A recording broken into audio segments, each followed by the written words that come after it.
এলাকার মধ্যে আজকে না প্রায় অনেক দিন ধরেই একটা চোরের উপদ্রব বেড়েছে, যেটা আজকে আমরা ধরেছি তাকে হাতে নাতে, যেটা অ্যাপোলো ফার্মেসির থেকে প্রায় 45,000 টাকার জিনিস সে চুরি করে পালাচ্ছিল।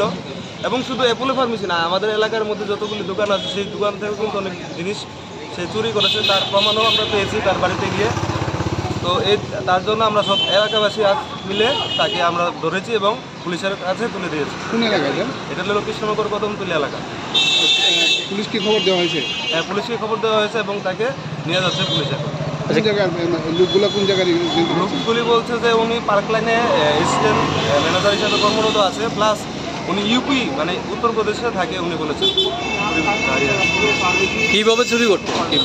উনি তো প্রায় ডেলি আসতেন এবং একটা জিনিস করে ব্যাগে ঢুকিয়ে নিয়ে যাচ্ছেন।